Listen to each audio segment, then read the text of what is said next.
Pelaksanaan demokrasi terpimpin di Indonesia periode 1959 sampai 1965. Demokrasi adalah bentuk atau mekanisme sistem pemerintahan suatu negara sebagai upaya mewujudkan kedaulatan rakyat atau kekuasaan warga negara atas negara untuk dijalankan oleh pemerintah negara tersebut. Dikeluarkannya Dekret Presiden 5 Juli 1959 karena tidak sesuai demokrasi liberal yang berjalan di Indonesia, dengan tujuan untuk menyelesaikan masalah negara yang semakin tidak menentu dan untuk menyelamatkan negara. Latar belakang demokrasi terpimpin. Dari segi keamanan, banyaknya gerakan separatis pada masa demokrasi liberal menyebabkan ketidakstabilan di bidang keamanan. Dari segi perekonomian, sering terjadinya pergantian kabinet pada masa demokrasi liberal menyebabkan program-program yang dirancang oleh kabinet tidak dapat dijalankan secara utuh, sehingga pembangunan ekonomi tersendat. Dari segi politik, konstituante gagal dalam menyusun UUD baru untuk menggantikan UUD 1950. Demokrasi terpimpin dalam bidang politik. 1. Menyusun Kabinet Kerja 1 yang dipimpin oleh Presiden dan Insinyur Juanda sebagai Menteri pertamanya. 2.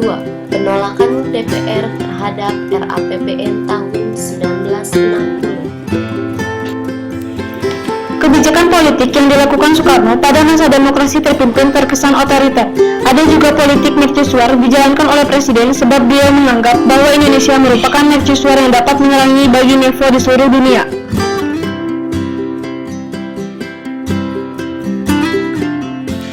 Demokrasi terpimpin dalam bidang ekonomi.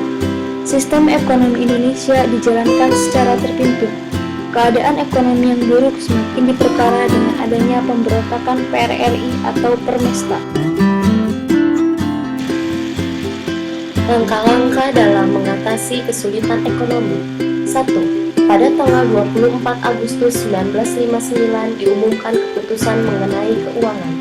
2. Tanggal 28 Maret 1983 dikeluarkan landasan ekonomi baru yang disebut Deklarasi Ekonomi.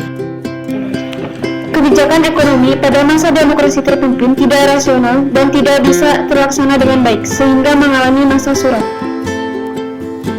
Tugas demokrasi terpimpin. 1. Demokrasi terpimpin harus mengembalikan keadaan politik negara yang tidak stabil sebagai warisan masa demokrasi parlementer atau liberal menjadi lebih mantap dan stabil.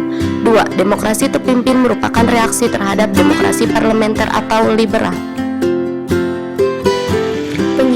Penyimpangan pada masa demokrasi terpimpin. 1. Kedudukan Presiden. 2. Pembentukan MPRS. 3.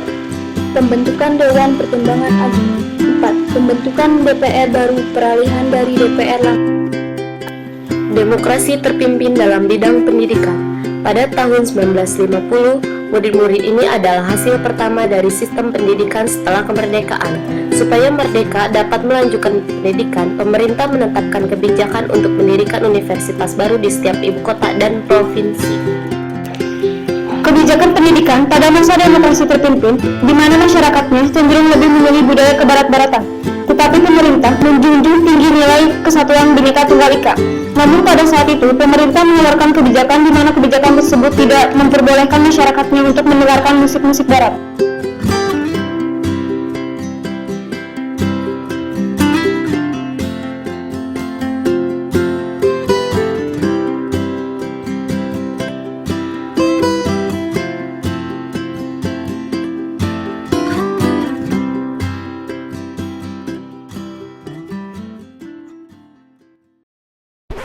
Created using Powtoon.